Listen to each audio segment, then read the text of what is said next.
കേരളം ആര് ഭരിക്കും? ജനവിധി അറിയാൻ മണിക്കൂറുകൾ മാത്രം. വോട്ടെണ്ണൽ നാളെ. കേരളത്തിന്റെ ജനവിധി നാളെ അറിയാനിരിക്കെ ആത്മവിശ്വാസത്തോടെ മുന്നണികൾ. മന്ത്രിസഭാ യോഗത്തിൽ എല്ലാവർക്കും വിജയാശംസ നേർന്ന മുഖ്യമന്ത്രി തുടർ ഭരണത്തിന്റെ പ്രതീക്ഷയിലാണ്. 85 മുകളിൽ സീറ്റുമായി അധികാരത്തിലെത്തുമെന്ന് ഉറപ്പിക്കുകയാണ് UDF. കണക്ക് കൂട്ടിയതിനപ്പുറം സീറ്റെന്ന എക്സിറ്റ് പോളുകൾ BJP ക്യാമ്പിന് ആവേശം നൽകുന്നു. കേരളം ഇനി ആര് ഭരിക്കും?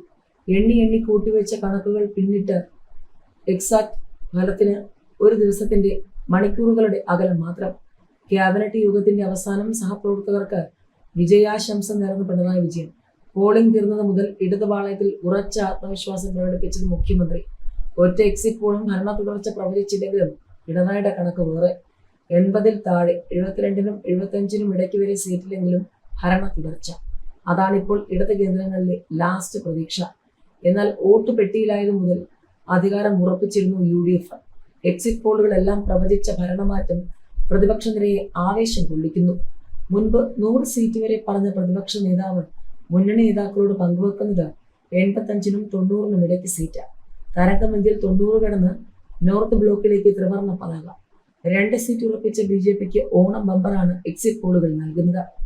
7-ഉം 11-ഉം കടന്ന് 14 വരെ സീറ്റുകൾ. എവിടെയാണെന്നൊന്നും കൃത്യമായി പറയാനാകില്ലെന്ന് പറയുന്ന പാർട്ടി നേതാക്കൾ ഉഷാറിൽ.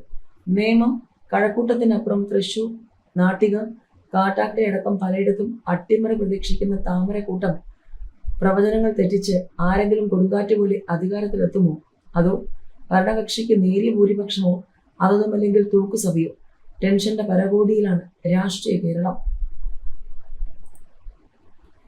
50-ലേറെ മണ്ഡലങ്ങളിൽ ന്യൂനപക്ഷ ഏകീകരണം നടന്നതായി CPM വിലയിരുത്തൽ. സ്ഥാനാർത്ഥികളുടെ വ്യക്തിഗത മികവും ബന്ധങ്ങളും ഫലപ്രദമായ മണ്ഡലങ്ങളിൽ മാത്രമാണ് ഇതിനെ മറികടക്കാൻ കഴിയുകയെന്നും CPM വിലയിരുത്തുന്നു. ന്യൂനപക്ഷ വോട്ടുകൾ വലിയ തോതിൽ UDFിലേക്ക് അടുത്തുവെന്ന എക്സിറ്റ് പോൾ ഫലവുമായി യോജിക്കുന്ന വിലയിരുത്തലാണ് ഇത്. അതേസമയം ഭൂരിപക്ഷ സമുദായ വോട്ടുകളിൽ CPMന് അനുകൂലമായ നിലപാട് തുടരുമെന്നും CPM കണക്ക് കൂട്ടുന്നു. നിഷേധ വോട്ടുകൾ CPM കണക്ക് കൂട്ടുന്നില്ല. 12% BJP വോട്ടുകൾ വർദ്ധിച്ചത് അനുകൂലമാവുമെന്നാണ് പാർട്ടിയുടെ വിലയിരുത്തൽ. വടക്കൻ കേരളത്തിൽ ശക്തമായ മത്സരം നടക്കുമെങ്കിലും ജയിച്ചു കയറാനാകുമെന്ന പ്രതീക്ഷയിലാണ് നേതാക്കൾ. അതേസമയം പുറത്തുവന്ന എക്സിറ്റ് പോൾ ഫലങ്ങൾ നൽകുന്നത് തുടർഭരണത്തിന്റെ ശക്തമായ സൂചനകളാണെന്നാണ് LDF വിലയിരുത്തൽ. ഭരണവിരുദ്ധ വികാരമില്ലെന്നും മുഖ്യമന്ത്രിയാകാൻ കൂടുതൽ യോഗ്യൻ പിണറായി വിജയനാണെന്നുമുള്ള ഫലങ്ങളിലാണ് CPM പ്രതീക്ഷ. സുരക്ഷിത സീറ്റുമായി വീണ്ടും അധികാരത്തിലെത്തുമെന്നാണ് ഈ ഘട്ടത്തിലും നേതാക്കൾ ആവർത്തിക്കുന്നത്. എക്സിറ്റ് അല്ല, ഇൻ തന്നെ എന്ന് ആവർത്തിക്കാൻ ഇടത് നേതൃത്വം നിരത്തുന്നത് പല കാരണങ്ങളാണ്.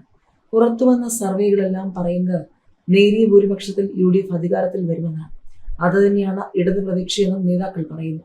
ശക്തമായ ഭരണവിരുദ്ധ വികാരമില്ല. മുഖ്യമന്ത്രി ആരാകണമെന്ന ചോദ്യത്തിന് ഏറെ ആളുകളും പറയുന്നത് പിണറായി വിജയന്റെ പേരാണ്. ഒരാശങ്കയും ഇല്ലെന്ന് മാത്രമല്ല, ഇടതുമുന്നണി അധികാരത്തിൽ വരുമെന്ന ഉറച്ച പ്രഖ്യാപനം കൂടിയാണ് സർവേ എന്നാണ് പൊതുവിലയിരുത്തൽ. തെരഞ്ഞെടുപ്പിന് ശേഷവും 2021-ലേതിന് സമാനമായ 100 സീറ്റ് അവകാശവാദമൊന്നും LDF കണക്കിലുണ്ടായിരുന്നില്ല. ന്യൂനപക്ഷ ഏകീകരണവും മതസാമുദായിക നിലപാടുകളും എല്ലാം സമ്മതിച്ചാലും അതൊരു സംസ്ഥാന വ്യാപക പ്രതിഭാസമെന്നത് ഇടതുമുന്നണി സമ്മതിക്കുന്നില്ല.